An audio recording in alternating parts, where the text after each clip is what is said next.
நிறைய பேருக்கு தூதர்களை பற்றி தெரியவில்லை, நிறைய கேள்விப்பட்டிருக்கீங்கல்ல. மரியாள் அம்மாவை சந்தித்து ஒரு தூதன் வந்து என்ன பண்றாரு, பேசுறாரு. சகேரியா வந்து பலிபீடத்துல இருக்கும்போது ஒரு தூதன் பேசுறாரு. மரியாள் இடத்துல பேசுகிற தூதனுக்கு பேர் என்னன்னு சொல்லப்பட்டிருக்கு, கேப்ரியேல் என்று சொல்லப்பட்டிருக்கு. ஆனா சகரியாவுடைய பலிபீடத்துல வந்து பேசின தூதனுக்கு பேர் எழுதப்பட்டிருக்கா? கிடையாது. லூக்கா 1வது அத்தியாயம் 10-12 வாசிங்க. தூக்கம் காட்டுகிற வேளையிலே ஜனங்கள் எல்லாரும் கூட்டமாய் வெளியே ஜெபம் பண்ணி கொண்டிருந்தார்கள். அப்பொழுது கர்த்தருடைய தூதன் ஒருவன் தூபபீடத்தின் வலது பக்கத்திலே நின்று அவனுக்கு தரிசனமானான் என்று அங்கே நாம் பார்க்கிறோம். தூதன் என்று சொல்லப்பட்டிருக்க, அங்கே பேர் சொல்லப்படவில்லை. அதுல 26வது வசனத்தை பார்க்கப்படும்போது 6ஆம் மாதத்திலே கபிரியேல் என்னும் தூதன் கலிலேய நாசரேத் என்னும் ஊரிலே தாவீதின் வம்சத்தானாகிய யோசேப்பு என்கிற நாமமுள்ள புருஷனுக்கு நியமிக்கப்பட்டிருக்கிற ஒரு கன்னியிடத்திலே தேவனால் அனுப்பப்பட்டான் என்று நாம் பார்க்கிறோம். போய் என்ன பண்றாரு, தேவதூதன் பிரவேசித்து கிருபை பெற்றுள்ள பாக்கியவதி. அவ இங்க பேர் கொடுத்திருக்கு. யாரு பேரை சொல்லி இருக்கு? கபிரியேலுடைய பேரை சொல்லி இருக்கு. அப்போ நம்மள்ட்ட இருக்கக்கூடிய இந்த வேதாகமத்துல 66 புத்தகத்திலே நாம் பார்க்கின்ற சில தூதர்களை நாம் பார்ப்போம். உலகத்தில் இருக்கக்கூடிய எல்லா விதமான விவிலிய பகுதிகள், அதாவது கிரேக்க பைபிள் இருக்கிறது, கப்திக் என்கிற பாஷையிலே மொழி பெயர்த்த வேதாகமம் இருக்கிறது, இன்னுமாக எத்தியோப்பியா மக்களிடத்தில் இருக்கக்கூடிய வேதாகமங்கள் இருக்கிறது. அதுல எல்லாம் பார்த்தா நிறைய தேவதூதருடைய பெயர்கள் எழுதப்பட்டிருக்கிறது. வெளிப்பாடு புத்தகத்துல 7 தூதர்கள் இருக்கு. அந்த 7 தூதர்களுக்கும் அவன் பேர் எழுதி வச்சிருக்காங்க. நம்ம புத்தகத்துல இருக்கா? கிடையாது. அப்ப நிறைய காரியங்களை, அதாவது 9 விதமான தூதர்கள் இருக்கிறார்கள் என்று வேதாகமத்திலே ஆராய்ச்சியாளர்கள் கண்டுபிடித்து சொல்றாங்க. அப்ப உங்களுக்கு இந்த காரியத்தை தெரிந்து கொள்ள, புரிந்து கொள்ள, அறிந்து கொள்ள கர்த்தர் இந்த நாள்ல உங்களுக்கு தயவு பண்ணி இருக்கிறார். இந்த ஆதியாகமம் 3:24 பார்க்கப்படும்போது மனுஷன் அங்கிருந்து வெளியில அனுப்பிச்சிட்டாரு. அவன் கர்த்தருடைய வார்த்தைக்கு கீழ்ப்படியல, அதனால அவருடைய சமூகத்துல இருக்கக்கூடாதுன்னு சொல்லி வெளியில அனுப்பிச்சிட்டாரு. கர்த்தருடைய வார்த்தையை கேட்கிறதா மக்களுக்கு மட்டும்தான் அவருடைய சமூகத்துல இடம் இருக்கு. தேவனுடைய வார்த்தைக்கு கீழ்ப்படியலன்னா அவருடைய சமூகத்துல இடம் இல்லை, அவரே காவல் போட்டுறாரு. என்னாச்சு அப்படின்னு பார்த்தா எப்படிப்பட்ட காவலை போட்டிருக்கிறார் பார்க்கிறோம். ஏதேன் தோட்டத்துக்கு கிடைக்க கேருபீன்களை என்ன பண்ணி இருக்கிறார், வைத்திருக்கிறார். வீசி கொண்டிருக்கிற சுடரொளி பட்டயத்தை வைத்திருக்கிறார். அப்பவே லேசர் கதிர்வீச்சுகள் மூலமாக இன்னைக்கு என்ன பண்றாங்க, கப்பலை இருக்கிறாங்க, பிளைனை சுடுறாங்க. கதிர்வீச்சு மூலமாக என்ன பண்றாங்க, எல்லாத்தையும் தூரத்துல இருந்து என்ன பண்றாங்க, துப்பாக்கி இதெல்லாம் பாத்தீங்கன்னா அதுல என்ன பண்ணிருக்காங்க, லேசர்ல வச்சிருக்கிறாங்க. தூரத்துல இருந்து அந்த ஒளி மட்டும்தான் அடிக்கும், அவ்வளவுதான். அவன் அப்படியே அங்கே பஸ்பமாயிருவான். அப்பேற்பட்ட இதெல்லாம் வந்து பைபிள்ல ஏற்கனவே ஆண்டவர் என்ன பண்ணிருக்கிறார், அந்த காலத்திலேயே வச்சிருக்கிறார். உலக தோற்றத்திலே அவர்கிட்ட இருக்கக்கூடிய பெரிய ஆயுதங்கள்லாம் இருந்திருக்கிறது என்பதை நான் பார்க்கிறோம். அது யாரு அப்படின்னு பார்த்தா கேருபீன்கள் இருந்தார்கள் என்று நான் பார்க்கிறோம்.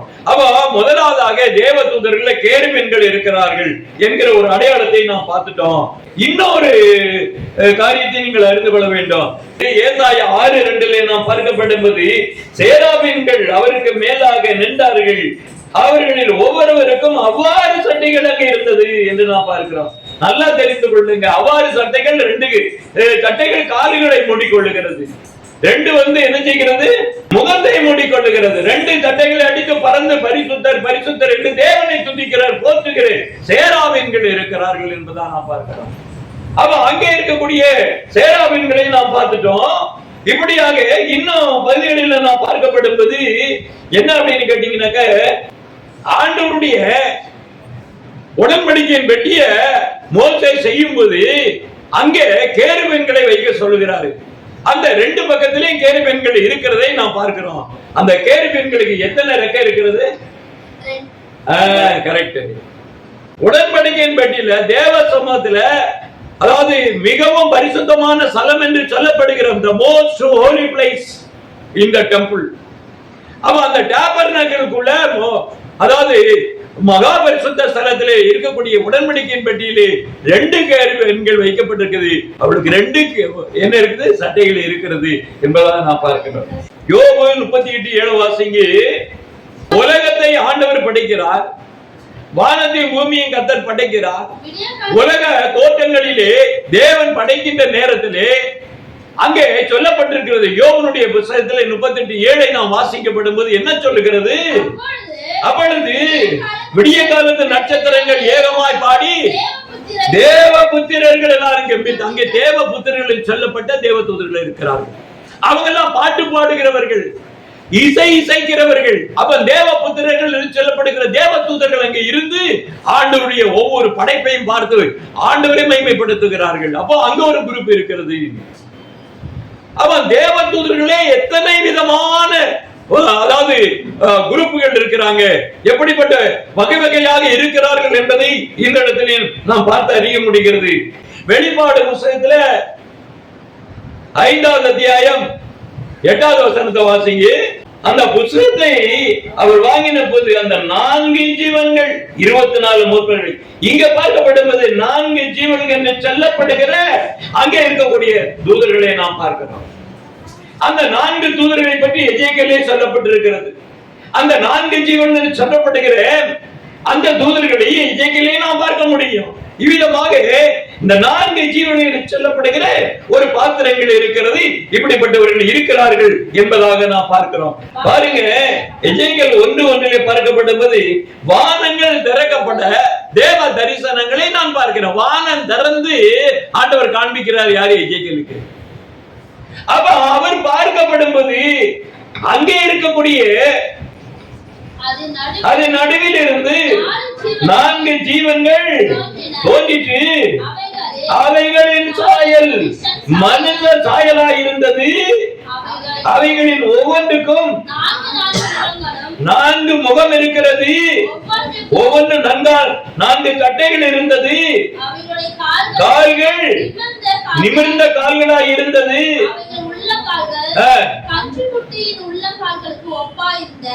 கல்லுக்குட்டிகளுக்கு ஒப்பாக இருந்தது. வெண்கலத்தில் வர்ணமாய் மின்னிக் கொண்டிருந்தது. அவைகளுடைய சட்டங்களின் கீழ் 4 பக்கங்களிலும் மனுஷனுடைய கைகள் இருந்தது. அந்த 4க்கும் அதின் முகங்களுக்கும் அதிக சட்டைகள் உண்டாயிருந்தன. பார்த்தீங்களா? அப்ப எவ்விதமான தேவ தூதர்கள் பரலோகத்தில் இருக்காங்க பாத்தீங்களா? அந்த 4 ஜீவன்களுடைய அவருடைய சாயலை பார்க்கப்படுவது 4 முகம் இருக்கிறது ஒரு ஜீவனுக்கு. நல்லா தெரிந்து கொள்ளுங்க. அப்ப கேருபீன்கள், சேராபீன்கள், தேவ தூதர்கள், இப்படியாக வகவையா பாடி கம்பீரிக்கிற தேவபுத்திரர்கள், இப்படியாக தேவ சமூகத்தில் எப்படிப்பட்ட வகவகையான தேவ தூதர்கள் இருக்கிறார்களே, இதை பற்றி நாம் தெரிந்து கொண்டால் அவருடைய மகிமை நாம் அறிந்து கொள்ள முடியும். அவரை கனப்படுத்துவதை நாம் அறிந்து கொள்ள முடியும். பரலோகத்திலே தேவ தரிசனத்தை கண்டு எசேக்கியேல் மூலமாக மேலே என்ன இருக்கிறது, வானத்திலே இருக்கிறது என்பதை நாம் இதிலே பார்க்க முடிகிறது. அவருடைய கைகள் எப்படி இருக்குது? மனுஷ கை இருக்குது. கால் எப்படி இருக்குது? கண்ணுக்குட்டி கால் மாதிரி இருக்குது என்பதாக சொல்லப்பட்டிருக்கிறது நாம் பார்க்க முடிகிறது. ஆனா இவங்க எப்படி எப்படின்னு கேட்டீங்கன்னாக்க, இவங்க போகும்போது எப்படி பாத்தீங்கன்னா மின்னல போல ஓடுவாங்களாம். மின்னல் எப்படி பார்த்திருக்கீங்களா? வெளிச்சம் எப்படி இருக்குது? மின்னல். அந்த மின்னல் மின்னுகிற நேரத்துல இங்க இருந்து பரலோகத்துக்கு போயிருவாங்க. என்ன வேகம் ஐயா! எப்பேற்பட்ட ஒரு வேகம்! எவ்வளவு மின்னலை போல ஓடுகிறார்கள் என்று சொல்லப்பட்டிருக்கிறது. இனி ஒரு தூதரை நீங்க பார்க்கப்படும் போது 2 ராஜாக்களுடைய புத்தகத்தை எடுத்து வாசிங்கள். 2 ராஜாக்களுடைய புத்தகம் 19 அத்தியாயம் 35வது வசனத்தை வாசிங்கள். அந்த ராத்திரியிலே கர்த்தருடைய தூதன் புறப்பட்டு அசீரியருடைய பாளையத்திலே 185,000 பேரை சங்கரித்தார் என்று நாம் பார்க்கிறோம். பாருங்க, அங்க எல்லாம் பார்த்தா பிரேதமா கிடக்கு. அப்ப சங்கார தூதனை ஆண்டவர் வைத்திருக்கிறார். நல்லா தெரிந்து கொள்ளுங்க. ஆண்டவர்கிட்ட சொல்லுங்க ஜெபத்துல, ஆண்டவரே ஒரு என்கவுண்டர் ஸ்பெஷலிஸ்ட், ஒரு தேவதூதனை நீங்க இந்தியாவுக்கு அனுப்புங்க அப்படின்னு சொல்லுங்க. ஐயா, ஒரு தேவதூதன் போவீங்க, இனிமே வரவே வேண்டாம் ஐயா, எங்களுக்காக வேண்டிக் கொள்ளுங்கள், எல்லாரும் மனம் திரும்புவான். ஒரு தேவதூதனை நீங்க அனுப்பும்படியாக ஆண்டவருடைய சமூகத்துல கேட்டு அனுப்ப மாட்டாரா? அனுப்புவாரு. தேவன் அவிதமாக ஆண்டவருடைய கரத்திலே இருக்கக்கூடிய வல்லமை இந்த உலகத்திற்கு சொல்ல வேண்டும், மகிமையை சொல்ல வேண்டும். அதுக்கு தான் நம்மள வச்சிருக்கிறார். இரவும் போதும் நல்லா தியானம் பண்றாங்க ஐயா. ரொம்ப பாக்கியவான்களா, புண்ணியவான்களா, ஆசீர்வதிக்கப்பட்டவங்களா, கிருபை நிறைந்த ஒரு ஊழியக்காரனை காட்டுங்க ஐயா. அவருக்கு ஆண்டவருக்கு எத்தனை நாமங்கள் இருக்கிறது, அதனுடைய பேர் என்ன, அது அடையாளம் என்ன, அதுக்கு அர்த்தம் என்னன்றது இன்னைக்கு நிறைய பேர் தெரியாது. ஏன் அப்படின்னா அவங்க கையில என்ன இருக்குது? பட்டயம் இருக்கிறது. பட்டயம் என்பது பாதுகாப்பதற்காக, பட்டயம் என்பது அழிப்பதற்காக ஆண்டவர் என்ன பண்ணியிருக்கிறார்? பட்டயத்தை அடையாளமாக கொடுத்திருக்கிறார். நம்ம தேவதூதர்கள் எல்லாரும் என்ன பண்ணுவாங்க அப்படின்னா, நம்மை பாதுகாப்பதற்காக சங்கார தூதனை ஆண்டவர் அனுப்புகிறார். எகிப்து தேசத்தில் என்ன பண்ணாரு? தீமையை அழிக்கும்படியாக, எகிப்திலே சங்காரம் பண்ணும்படியாக சங்கார தூதனை அங்கேயும் அனுப்பிச்சாரு. அதே மாதிரி சோதாங்கமரா பட்டணத்தை அழிக்கும்படியாக ஆண்டவர் யார் அனுப்பிச்சாரு? 2 தூதர்களை அனுப்பிச்சாரு. நாங்க அழிக்கிறதற்காக வந்திருக்கோம். சோதோங்கமராவை இன்னைக்கு அழிந்து கிடக்கிற அடையாளம் இருக்கிறது. அவன் தேவ தூதர்களை ஆண்டவர் எதற்காக பயன்படுத்துகிறார்? எதற்கு வைத்திருக்கார்? எவ்வளவு டிபார்ட்மெண்ட் இருக்குது பரலோகத்துல. அவருடைய ராஜரீகத்தை, அவருடைய ஆளுகையை, அவருடைய மகத்துவத்தை நாம் அறிய வேண்டுமானால் முதல்ல அவருடைய தூதர்களுடைய தன்மைகளை நாம் அறிந்து கொள்ள வேண்டும். கர்த்தர் அவர்களை பராக்கிரமசாலிகளாக வைத்திருக்கிறார், வல்லமை உள்ளவர்களாக வைத்திருக்கிறார். இயேசு கிறிஸ்துவின் கல்லறையில ஒரு சம்பவம் நடக்குது. அதை எடுத்து நீங்க வாசிங்க. மத்தேயுடைய புத்தகத்திலே 28வது அத்தியாயம் 2-3 வசனத்தை வாசிப்போம். அப்பொழுது மிகவும் அதிரும்படி கர்த்தருடைய தூதன் வானத்திலிருந்து இறங்கி கல்லை புரட்டி தள்ளி உட்கார்ந்த. பாருங்க, வானத்திலிருந்து அதிரத்தக்கதாக ஒரு கர்த்தருடைய தூதன் வானத்திலிருந்து இறங்குகிறான் என்று நாம் பார்க்கிறோம். அந்த தூதனுடைய அடையாளத்தை பாருங்க. கீழே 3வது வசனம் வாசிங்க.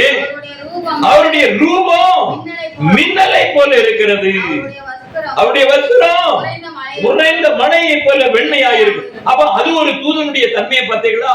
மின்னலை போல இருக்கக்கூடிய தேவ தூதர்கள் இருக்கிறார்கள். வானமும் பூமியும் அதிரத்தக்கதாக இறங்கி வருகிற தேவ தூதனாக இருக்கிறார். வல்லமையுள்ள தூதர்களாய் ஆண்டவர் தனியாக வைத்திருக்கிறார். கேருபீன்களை தனியாக வைத்திருக்கிறார், சேராபீன்களை தனியாக வைத்திருக்கிறார். பாடி துதிக்கிற தேவ புத்திரர்கள் என்று சொல்லப்படுகிற தேவ தூதர்களை ஆண்டவர் வைத்திருக்கிறார். இயேசு பூமியில பிறந்த போது பரம சேனையே வந்து இறங்கி மியூசிக் போட்டு பாடி துதிக்கிற, இசைகளை இசைத்து பாடி துதித்தார்கள் என்று நாம் பார்க்கிறோம். லூக்காவுடைய புத்தகம் 2வது அத்தியாயம் 13வது வசனம் வாசிங்க.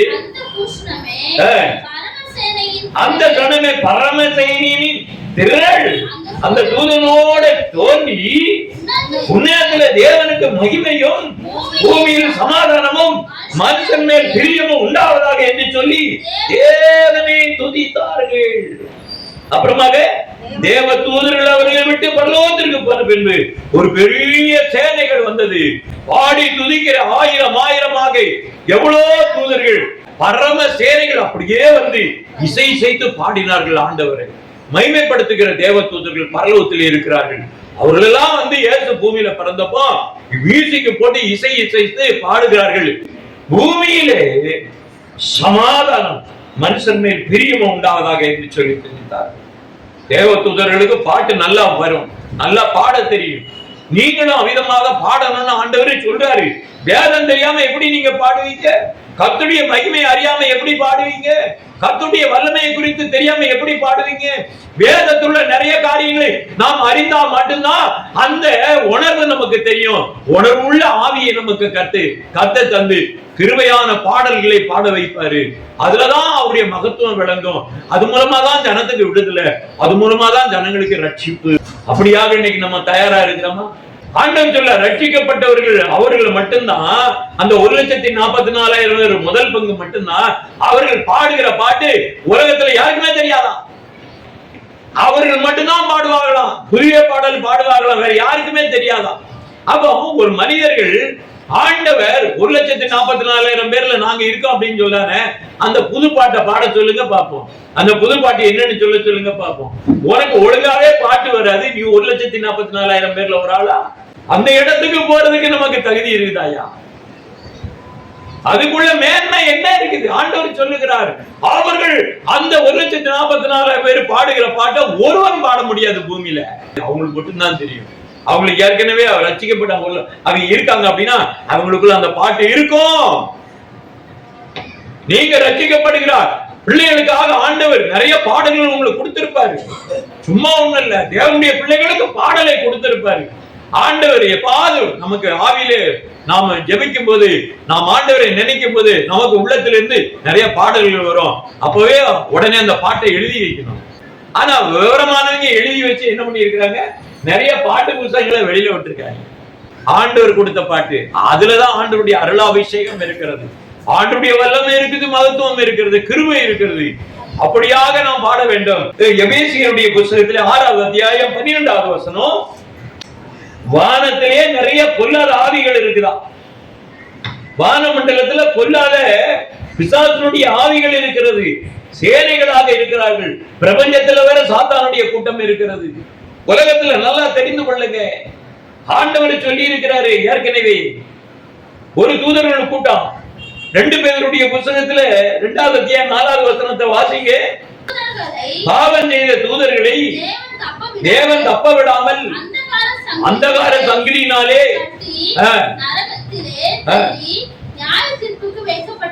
அப்ப பாவம் செய்த ஒரு கூட்டம் இருக்கு தூதர்களுக்கு, அவங்க ஒரு கூட்டம் இருக்கிறாங்க. அவங்க என்ன அப்படின்னா, பரலோகத்துல நீங்க போகும்போது பரலோகத்துல ரட்சிக்கப்பட்டு பரலோகத்துக்கு வந்துட்டீங்க, அங்க ஆனந்தம் இல்லை, பெண்ணென்றும் இல்லை, பொழுவன் இல்ல, கொடுப்பன் இல்ல, எல்லாம் தேவ தூதர்களை போல இருப்பாங்க. அப்ப பரலோகத்துல என்ன அப்படின்னு கேட்டாக்க, அங்கே எப்படி இருப்பாங்க அப்படின்னு பார்த்தா, ஆண் பெண் என்கிற ஒரு பாகுபாடு இல்ல, அங்கே அப்படியாக தேவ தூதர்களை போல இருப்பாங்க. அவங்க அங்க சம்சாரம் கிடையாது, அவங்க கல்யாண வாழ்க்கை கிடையாது. ஆனா வாசஸ்தலத்தை விட்டு விட்டு பூமிக்கு வந்தா பாருங்க, பூமியில தான் என்ன இருக்குது, வாழ்க்கை, உறவுகள் எல்லாமே இங்கேதான் இருக்குது. அதனால வாசஸ்தலத்தை விட்டு வந்து தூதர்களை குறி ஆண்டவர் சொல்லுகிறாரு, அவங்களை அந்த காலத்திலே வைத்திருக்கிறார் என்று சொல்லப்பட்டிருக்கிறது. திடீர்னு பாருங்க, அங்க பாத்தீங்கன்னா ஒரு பெரிய காட்சி, இயேசு வர மாதிரி, தேவ தூதர் வர மாதிரி ஒரு பெரிய படம் காட்டுவான். யாரு அப்படின்னா, வானமண்டலத்துள்ள ஆவிகள். அதை பார்த்து நிறைய பேர் ஏமாந்துக்கிட்டு, ஐயோ வானத்துல இயேசு வந்துட்டார் ஐயா அப்படின்னு போட்டோ எடுத்துக்கிட்டு 4 பேருக்கு வாட்ஸ்அப் பண்ணிக்கிட்டு, வானமண்டலத்துல அவங்க பண்ற அட்டுழி ஐயா, இதோ அங்கே இருக்கிறான் இங்கே இருக்கிறான்னு சொன்னா போகாதீங்கன்றாரு. ஏன் வந்திருக்கிறவன் யாரு அப்படின்னு கேட்டா, இந்த திருட்டு பையன் தான் வந்திருக்கிறான். சாத்தான் தான் அவனுடைய ஆட்களை வச்சு என்ன பண்றான், அங்கங்க இயேசு வந்திருக்கிறார், இங்க வந்திருக்கிறாரு, இதோ அற்புதம் செய்யறாரு அப்படின்னு சொல்லி என்ன பண்றான் அப்படின்னா, தீவுகள்ல நிறைய பேர் இப்ப பாத்தீங்கன்னா, இலங்கையில ஒருத்தன், பிலிப்பைன்ஸ்ல ஒருத்தன், இன்னும் ஆப்பிரிக்கால சில நாடுகள்ல நிறைய பேரு இயேசு கிறிஸ்துவை போல ட்ரெஸ் போட்டு நடக்கிறாங்களாம். கொஞ்சம் பேரை பிடிச்சி ஜெயில போட்டாங்க, கேள்விப்பட்டிருக்கீங்களா? ஆண்டவர் எப்படி எழுந்தருளி போறானோ அப்படியே தான் வருவாரு, வானத்திலிருந்து தான் அவர் இறங்கி வருவாரு. இந்த திருட்டு இந்த கும்பல்கள் நிறைய பேர் இருக்கான். இது மாதிரி வானமண்டலத்திலையும் பொல்லாத ஆவிகள் இருக்கிறது, பொல்லாத சேனை, இந்த சாத்தானுடைய கூட்டங்கள் இருக்குது. அவர்களும் நம்மளை வஞ்சிக்காதபடி நாம எச்சரிக்கையா இருக்கணும். அவைகளெல்லாம் இந்த பூமியில இருக்கக்கூடிய அந்தகார சக்திகளோட நமக்கு போராட்டம் இருக்குது அப்படின்னு ஆண்டவர் சொல்லுகிறார். 12வது அத்தியாயம் 23 வாசிங்க. நீங்க உங்க வீடுகள் எல்லாம் வாசல்லாம் ரத்தத்தை பூசி வச்சிருங்கப்பா. எப்ப அதான்பா அடையாளம், சங்கார தூதம் வராம்பா, எல்லாத்தையும் என்ன பண்ணுவான் அப்படின்னு கேட்டா, நாசம் பண்ண போறான், பூமியில நிறைய பேரை கொல்ல போறான். அதனால நீங்க வீட்டை விட்டு வெளியில வராதீங்க, உங்க வீட்டுக்கு வெளியில அந்த ரத்தத்தை பூசிவீங்க, உள்ள வரமாட்டான், உங்களுக்கு பாதுகாப்பு இருக்கும் அப்படின்னு ஆண்டவர் சொல்லுகிறார். அல்லேலூயா. இயேசுவின் ரத்தம் அடையாளமா நம்ம மேல தெளிக்கப்பட்டிருந்தா சங்கார தூதம் வரமாட்டான். இந்த பூமியில கொள்ள நோய் வராது, கொரோனா வராது, எந்த வியாதிகள் வருகிறது, பயங்கரமாக வருகிறது, லாக்டவுன் போட போறாங்க, பயப்படவே வேண்டாம். தேவனுடைய பிள்ளை இயேசு என்றார், ரத்தம் தெளிக்கப்பட்ட பிள்ளையை நான் சொல்றேன், இது எதுக்குமே பயப்படாதீங்க, உங்களை ஒண்ணுமே செய்யாது அப்படின்னு ஆண்டவர் சொல்கிறார். தானியேலுடைய புத்தகத்துல 10வது அத்தியாயம் 13வது வசனம், பெர்சியா ராஜ்யத்தின் அதிபதி 21 நாள் மட்டும் என்னோட எதிர்த்து நின்றான், ஆனால் பிரதான அதிபதிகளிலே ஒருவனாகிய மிகாயேல் எனக்கு உதவியாக வந்தான் என்று அங்கே சொல்லப்பட்டிருக்கிறது. அப்ப மிகாயேல் தூதனுடைய பேர் அங்கே இருக்கிறது, காபிரியலுடைய பெயர் அங்கே இருக்கிறது. வேற எல்லா தேவதூதனுடைய பெயர்கள் இருக்குதா? பார்க்க முடியல, இந்த புத்தகங்களை பார்க்க முடியல. ஆனா வேற புத்தகங்கள் எல்லாம் இருக்குது, வேற நிறைய புத்தகங்கள்ல அவருடைய பெயர்கள் எல்லாம் எழுதப்பட்டிருக்கிறது. பிரதான ஒரு தூதன் என்று சொல்லப்படுவது மிகாயேல் என்று நாம் பார்க்கிறோம். இன்னும் நிறைய தூதர்கள் அவர்கள் எப்படி இருக்காங்க அதையும் நாம் பார்ப்போம். முதல்ல எபிரேயர் 1:7 வாசிங்க. தேவதூதரை குறித்து அப்ப தேவன் சில தூதர்கள் எப்படி வச்சிருக்கிறாரு, காற்றுகளாவே இருக்கிறாங்க. நல்லா தெரிந்து கொள்ளுங்க, தேவதூதர்கள் கொஞ்சம் பேர் காற்றுகளாக ஆண்டவர் படைச்சு வச்சிருக்காரு. புஷ்ன்னு அப்படியே போவோம் அந்த காற்று, சூறாவளி காத்து. என்ன இப்படி எல்லாம் பயங்கரமா வச்சிருக்கிறாரு, நிறைய காத்து வச்சிருக்கிறாரு. காற்றுகளை ஆண்டவர் என்ன பண்றாரு, தேவதூதரை காற்றுகளாக படைத்து வைத்திருக்கிறார். 14 வாசிங்க. ரட்சிப்பை சுதந்தரிக்க போகிற நிமித்தமாக ஊழியம் செய்யும்படி அவர்கள் எல்லாரும் பணிவிடை ஆவிகள், பணிவிடை ஆவிகளான தூதர்கள் இருக்கிறார்கள். அல்லேலூயா. பணிவிடை ஆவிகளாக இருக்கிறார். உங்களுக்கு எல்லாம் உதவி செய்யறதுக்குன்னு நிறைய பேர் வச்சிருக்காங்க. அப்ப நீங்க என்ன செய்யணும், ஜெபத்தில் ஆண்டவரே இந்த தூதர்களை வச்சிருக்கீங்க, எங்களுக்கு உதவி செய்யணும்னு சொல்லி ஆண்டவரே அனுப்புங்கப்பா, நாங்க பார்க்கணும்ப்பா, நாங்க தூதர்களை பார்க்கணும், நாங்க ஆண்டவரே உடைய மகிமையை பார்க்கணும். என்னைக்கா கேட்டிருக்கீங்களா, என்னைக்கா பார்த்திருக்கீங்களா? பைபிள்ல நிறைய சொல்லி இருக்குது, நம்ம தூதர்களை பார்க்கணுமா வேண்டாமா, தெரிந்து கொள்ளணுமா வேண்டாமா? ஏப்பா எத்தனை விதமான தேவ தூதர்கள் இருக்காங்க. ஆண்டவரே ஒரு ஆளை காட்டுங்கப்பா. தானியேலே பார்த்துட்டாரு, மரியாள் பார்த்தாச்சு, எலிசபெத் பார்த்தாச்சு, ஜகரியா பார்த்தாச்சு, மனோவா பார்த்தாச்சு, மோசே பார்த்தாச்சு, ஆபிரகாம் பார்த்தாச்சு, எல்லாரும் பார்த்தாங்க. வெளிப்பாடு புத்தகத்துல 1வது அத்தியாயம் 20வது வசனத்தை வாசிங்க. என் வலது கரத்தில் நீ கண்ட 7 நட்சத்திரத்தின் ரகசியத்தை, 7 பொன்னு குத்துவிளக்குகளின் ரகசியத்தையும் எழுது. அந்த 7 நட்சத்திரங்களும் 7 சபையின் தூதர்கள். அப்ப 7 சபைக்கும் தேவன் தூதர்களை வச்சிருக்கிறாரு. அவங்க பேர் இருக்குதா? இல்ல. ஆனா தூதர்கள் என்று இருக்குது, 7 தூதர்கள் என்று இருக்கிறார்கள். சபைக்கு கொடுக்கப்படுகிற செய்தி கொடுக்கக்கூடிய இந்த ஏஞ்சல்ஸ், அப்ப மெசஞ்சர், செய்தி கொடுக்கக்கூடிய சபைக்கு செய்தி கொடுக்கக்கூடிய 7 தூதர்கள் இருக்கிறார்கள், 7 சபைக்கு இருக்கிறார்கள். இதோ யோசுவாவுக்கு முன்பாக வைத்த கல், இந்த ஒரு கல்லின் மேல் 7 கண்களும் வைக்கப்பட்டிருக்கிறது.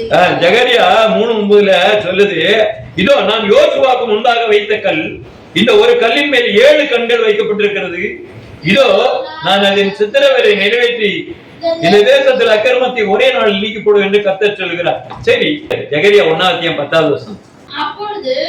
அப்பொழுது மிருது செடிகளுக்குள்ளே நின்று அந்த புருஷன் பிரதியுத்தரமாக, இவர்கள் பூமி எங்கும் சுற்றி பார்க்க கர்த்தர் அனுப்பினவர்கள் என்று சொன்னார்கள். அந்த 7 கண்கள், 7 தூதர்கள், 7 ஆவிகள், இதெல்லாம் பூமியில சுத்த விட்டு இருக்கிறாரு. யார் யாரு என்னென்ன பண்ணிட்டு இருக்கா, எந்தெந்த சபையில என்ன படம் ஓடிக்கிட்டு இருக்கு, என்னென்ன வேலைகள் காட்டிட்டு இருக்காங்க, எங்க ஊழியம் செய்யறான், எங்க ஜெபம் பண்றான், எங்க சத்தியத்தை அறிவிக்கிறாங்க, எங்க கள்ள உபதேசம் போயிட்டு இருக்கு, எங்க நல்ல உபதேசம் போயிட்டு இருக்கு, எங்க தீர்க்க தரிசனம் போய் கொண்டிருக்கிறது, எங்க ஆண்டவருடைய வருகைக்கு ஆயத்தப்படுத்த எல்லா காரியத்தையும் பார்க்கிறதுக்குன்னே ஆண்டவரை வைத்திருக்கிறார் என்பதாக இந்த இடத்துல நாம் பார்க்கிறோம். அங்க வைத்திருக்கா, அவர் பூமியெல்லாம் சுற்றி வருகிறவர்களாக இருக்கிறார்கள் என்பதாக நாம் பார்க்கிறோம். தானியேலுடைய புத்தகம் 10வது அத்தியாயத்துல 16ல இருந்து வாசிக்கணும். அதுல ஒரு வசனத்தை வாசிக்கணும். ஒருவன் என் உதடுகளை தொட்டார். உடனே நான் என் வாயை திறந்து பேசி எனக்கு எதிரே நின்றவனை நோக்கி, என் ஆண்டவனை தரிசனத்தினால் என் மூட்டுகள் புரண்டன, பயனற்று போனேன். அப்ப தரிசனம் பார்த்த தானியேல் பலகீனப்படுகிறான். அப்படிப்பட்டவனை அங்க என்ன பார்க்கிறான் பார்க்கப்படும்போது, ஒரு தூதன் அவனை என்ன பண்றான் அப்படின்னு கேட்டா, அவனை தொடுகிறான். மனுஷரூபமான 18வது வசனத்தில், அப்பொழுது மனுஷரூபமான ஒருவன் திரும்ப என்னை தொட்டி என்னை திடப்படுத்தி, பிரியமான புருஷனை பயப்படாதே, உனக்கு சமாதானம் உண்டாதாக திடன்கள் திடன்கள் என்றான். அப்பொழுது என்னோட பேசுகையில் நான் திடன் கொண்டு நான் என்ன பண்ண, அவனை நோக்கி என் ஆண்டவரை பேசுவீராக. அப்ப திடப்படுத்துவதற்காகவே தேவதூதர்கள் ஆண்டவர் வச்சிருக்கிறார். அல்லேலூயா. உங்க கால்களை உங்க கைகளை பலப்படுத்தி உங்களை பலப்படுத்துவதற்கு தேவன் ஆண்டவர் தன்னுடைய தூதர்களை வைத்திருக்கிறார். எவ்வளவு பெரிய காரியம்! தேவன் எப்படி எல்லாம் பேசுகிறதற்காக, உறவாடுவதற்காக, அநேக காரியங்களை ரகசியத்தை வெளிப்படுத்துவதற்காக தானியேலுக்கு ஒரு தூதன் என்ன பண்ணுகிறார், பேசுகிறார், வெளிப்படுத்துகிறார் என்பதை பார்க்கிறோம். அவன் தூதர்கள் எத்தனை காரியங்கள், எவ்வளவு விஷயங்கள் இருக்கிறது இந்த உலகத்திலே. நாம் காணாத அறியாத நிறைய தூதர்களை நாம் பார்க்கிறோம் என்பதை இந்த இடத்துல நம்ம அறிந்து கொள்ள முடிகிறது. ஒரு சில தேவ தூதர்களுடைய பெயர்களை நான் சொல்லுகிறேன், நல்ல குறிப்பெழுதி கொள்ளுங்க. மற்ற ஆகமங்களிலே, உலகத்தில் இருக்கக்கூடிய எத்தியோப்பியால இருக்கக்கூடிய பைபிள்ல, கிரேக்க பைபிள்கள்ல, கொப்டிக் மொழியிலே எழுதப்பட்ட பைபிள்கள்ல, விவிலியத்திலே ஜப்தஜெண்டை இந்த பைபிள்களிலே ஜப்தஜெண்டை இந்த பைபிள்லயும் நிறைய அந்த பெயர்களை கொடுக்கப்பட்டிருக்கு. அதுல காபிரியல் எழுதப்பட்டிருக்கு, காபிரியலுடைய பெயர் எழுதப்பட்டிருக்கிறது, மிகாயல் பெயர் எழுதப்பட்டிருக்கிறது, ரஃபேல் என்கிற தூதனுடைய பெயர் எழுதப்பட்டிருக்கிறது, ஊரியல் என்கிற தூதனுடைய பெயர் எழுதப்பட்டிருக்கிறது, காமுவேல் என்கிற தேவதூதனுடைய பெயர் எழுதப்பட்டிருக்கிறது, யோவியல் என்கிற தேவ தூதனுடைய பெயர் எழுதப்பட்டிருக்குது, சக்தியல் என்கிற ஒரு பெயர் தேவதூதனுடைய பெயர் எழுதப்பட்டிருக்குது, யூரியல் என்கிற தேவதூதனுடைய பெயர் எழுதப்பட்டிருக்குது, பானியல் என்கிற தேவதூதனுடைய பெயர் எழுதப்பட்டிருக்கிறது, பராச்சியல் என்கிற தேவதூதனுடைய பெயர் எழுதப்பட்டிருக்கிறது, செலாபியல் என்கிற தேவதூதனுடைய பெயர் எழுதப்பட்டிருக்கிறது, ஜெகுலியல் என்கிற தேவதூதனுடைய பெயர் எழுதப்பட்டிருக்கிறது, ஜேடியல் என்கிற ஒரு தேவதூதனுடைய பெயர் எழுதப்பட்டிருக்குது, ஷமியேல் என்கிற தேவதூதனுடைய பெயர் எழுதப்பட்டிருக்குது, அனானியல் என்கிற தேவதூதனுடைய பெயர் எழுதப்பட்டிருக்குது, எரேமியேல் என்கிற தேவதூதனுடைய பெயர் எழுதப்பட்டிருக்குது, சுரேல் என்கிற தேவனுடைய பெயர் எழுதப்பட்டிருக்குது, சராத்தாயேல் என்கிற தேவதூதனுடைய பெயர் எழுதப்பட்டிருக்கு. இப்படியாக தேவதூதனுடைய பெயர்கள் இதுல கொஞ்சம் கொடுத்தாலும் ஆனா வகை வகையாக சொல்லப்பட்டிருக்கு. அந்த தேவனுடைய பெயர்கள் நம்மகிட்ட இல்ல, அது ஆண்டவர்கிட்ட தான் இருக்கு. எல்லாவரையும் பேரிட்டு அழைக்கிற தெய்வம் அவர்தான், எல்லாருக்கும் பேர் வச்சிருக்கிறோம் அவர்தான், நமக்கு பேர் வச்சிருக்கோம் அவர்தான். இன்னும் நிறைய படிக்கணும்னா நிறைய காரியங்களை நிறைய நேரங்களை எடுத்துக்கொண்டு நாம் படிக்க வேண்டும். தேவதூதருடைய காரியங்கள் நிறைய இருக்கிறது. இயேசுவே முதல்ல தேவதூதனாகத்தான் வருகிறார். மோசையை சந்திக்கும் போது தூதனாக வராரு, ஆபிரகாமை சந்திக்கும் போது தேவதூதனா வராரு. அது அடுத்த கட்டமாக உங்களுக்கு சொல்லுகிறேன். கர்த்தர் உங்களை ஆசீர்வதிப்பாராக.